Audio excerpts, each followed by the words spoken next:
ज्यादा दाम की है और आपको दवाई जो दी जा रही है कम दाम की है। तो ये सब तमाम घटनाएं होती है अगर आप शिक्षित नहीं है। अब मैं मेन मुद्दे पे आऊंगा जो हमारी बहनों ने यहाँ बताया, जो कि बहुत शर्मनाक है। एक भाई होने के नाते हर घर में बहन होगी उसकी भी, लेकिन उन्हें शर्म आनी चाहिए कि वो लोग अपने ही गांव के बहन पे गलत नजर डालते हैं और तमाम तरह की कमेंट, गंदी कमेंट पास करते हैं। जो यात्री सेट यात्रियों के लिए बनाई गई है उसको एक गलत तरीके से यूज करते हैं। जैसा कि हमारी बहन ने सबसे पहला बात उठाया कि बस नहीं रुकता है सही समय पे, तो उन बस वालों से मैं कहना चाहूंगा कि आपके घर में भी बाल बच्चे होंगे, हालात आपके यहाँ भी सब दिन एक जैसे नहीं होंगे, आप भी नीचे से ही ऊपर उभरे हैं। अगर इन बच्चों के लिए आप 1 मिनट गाड़ी रोक देंगे और 1 मिनट चित्रकोली में गाड़ी रोक देंगे तो आपका इसमें कोई नुकसान नहीं होगा, लेकिन उसका फायदा आपको जो आशीर्वाद मिलेगा इन बच्चों का, अगर ये कुछ पढ़ लिख के बन जाएंगे तो आप हमेशा के लिए अमर हो जाएंगे। आज एक गाड़ी चलती है जिसके मालिक थे शायद, क्या उनका नाम था, भीम सिंह चलता था गाड़ी पहले, भीम सिंह की शायद गाड़ी चलती थी, कोडरमा जाती थी पहले। यहाँ के लगभग स्टूडेंट कोडरमा जाते थे। हमारे अंकल लोग बताते हैं कि वो आदमी 1 रुपए 2 रुपए लेके कोडरमा बच्चों को छोड़ देता था, पैसे नहीं भी रहते तो ले जाता था। आज बच्चे जो जॉब हो गए याद करते हैं कि जो आदमी कैसा भी था, लेकिन शिक्षा के फील्ड में हमेशा वो समर्थन करता था। जो भी लोग वहां काली मंडा से बस स्टैंड से बैठते थे भाड़ा नहीं लेता था उनसे, और कोडरमा से आते वक्त भी भाड़ा नहीं लेता था। कुछ बच्चे पहले ऊपर बैठने का चलन था, पहले ऊपर भी लोग बैठते थे, उन लोग पढ़ते थे। लेकिन आज जो हो गया, मानवता धीरे धीरे कम होते जा रही है। तो उन ड्राइवरों से मैं रिक्वेस्ट करूंगा कि अंकल, ये सब आपके भी बच्चे हैं, अगर ये पढ़ लिख के कुछ बन जाएंगे तो आपके लिए भी उतना ही गर्व का विषय होगा जितना इनके गार्जियन के लिए। दूसरा मुद्दा यह था कि विद्यालय गांव से बहुत अंदर है, वो बन चुका है, अब वो उठ के इधर आ नहीं सकता। लेकिन हम लोग क्या सकते हैं कि अगर गार्जियन तो देख ही रहे हैं कि लड़कियां जा रही है तो उनके आसपास के पड़ोस के बच्चे कैसा व्यवहार कर रहे हैं इनके साथ। एक गार्जियन के तौर पे ना सही, लेकिन एक पड़ोसी के तौर पे, एक गांववासी के तौर पे उनका फर्ज बनता है कि उनके गांव की लड़कियां अगर गांव से गुजर रही है और गांव के कुछ लड़के उन्हें छेड़ रहे हैं तो उन्हें सबक सिखाएं, उन्हें डांटे दबारे और उनके गार्जियन को आगाह करे और कड़ी से कड़ी सजा दे उन्हें। क्योंकि ये मामला सिर्फ यहां नहीं है, आप बाहर भी जाइएगा तो लड़कियों की स्थिति वही है लगातार, चाहे वो बलात्कार का मामला हो, नाबालिग के साथ छेड़छाड़ का मामला हो या विद्यालय के अंदर छेड़छाड़ का मामला हो। ये घटना जिस हिसाब से विकसित भारत आगे बढ़ रहा है, ये घटनाएं भी बढ़ती जा रही है। हाल में कुलदीप सिंह सेंगर का केस हुआ, नाबालिग रेप करने की जुर्म में उसे उम्र कैद की सजा हुई थी, लेकिन पैसे के बलबूते पे वो 7 साल में छूट गया, लेकिन हाई कोर्ट ने उसके बेल को रद्द किया।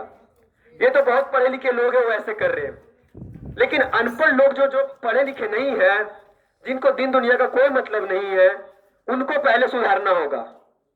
क्योंकि पढ़े लिखे लोग कहीं ना कहीं कुछ हद तक ठीक है, उनको अगर हम लोग गलत को गलत कहेंगे तो उनको, क्योंकि उनकी समाज में थोड़ी बहुत इज्जत है तो वो डरते हैं, वो छुप छुपा के करते हैं। वो जानते अगर 4 लोग हमको देख लिया तो समाज में इज्जत नहीं रह जाएगा।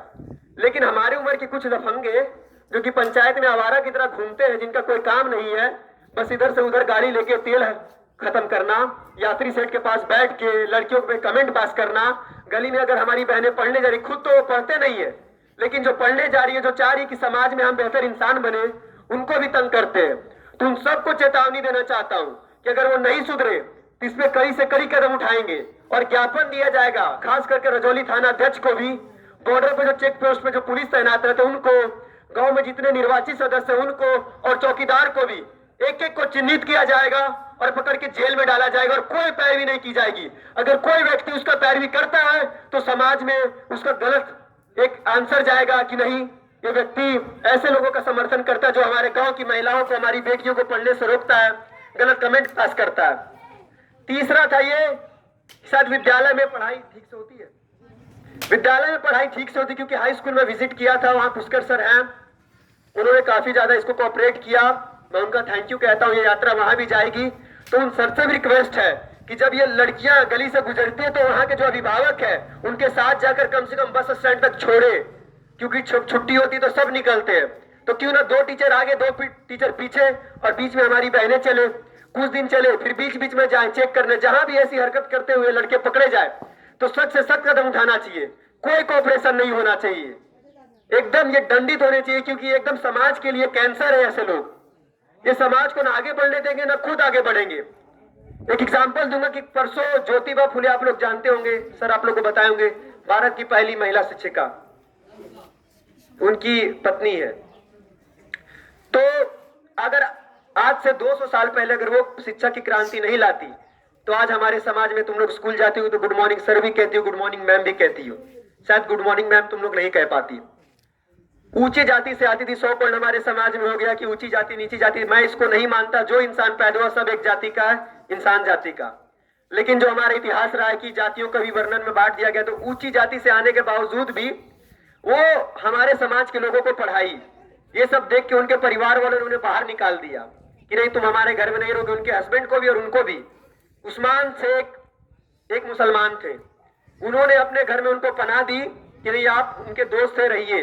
उनकी बहन थी, मैं नाम भूल रहा हूँ, कुछ शेख उनका भी नाम था, तो उनको भी पढ़ने लिखने का मतलब वो मनोबल बढ़ा। तो दोनों ने मिलकर एक विद्यालय खोला। उसमें उस जमाने में 1845 से 48 में 150 कन्याओं को उन्होंने पढ़ाया। जिस समय हमारे समाज में सती प्रथा चलती आ रही थी, मतलब कि अगर कोई पति डेथ किया तो उसकी पत्नी को भी उसी के साथ जला दिया जाता था। इसी को सती प्रथा कहती थी, जिसका अंत हमारे महापुरुष ने किया था उस जमाने में। राजा राम मोहन रॉय सबसे पहले सोशलिस्ट, जिन्होंने सोशल काम में बहुत बढ़ चढ़कर हाथ बढ़ाया। तो बाबू अगर उस जमाने में कोई साथ नहीं दिया, वो घर से 2 साड़ी लेके चलती थी, रास्ते में लोग कीचड़ फेंकते थे, सड़े गले सब्जियां फेंकते थे कि नहीं इधर से जाऊंगी तो मैं गंदी हो जाऊंगी, फिर विद्यालय जाके उस कपड़ा बदलती थी और बच्चों को पढ़ाती थी। अब आप लोग की जिम्मेवारी है कि उनके सपनों को पूरा करें। समस्या आएगी उसका डरना नहीं है। लड़के छेड़ रहे तो उनको जाओ समझो, कॉलर पकड़ो सीधे। लड़के इतना जान लोगा, जिस दिन तुम लोग कॉलर पकड़ना सीख गए उन लोग पलट के जवाब नहीं दे पाएगा। तुम लोग भी पलट के जवाब देना सीखो, और नहीं होता है तो फिर बताओ। फोन अगर होता है तो फोन से रिकॉर्ड करो, कहीं भी कुछ हो रहा है रिकॉर्ड करो।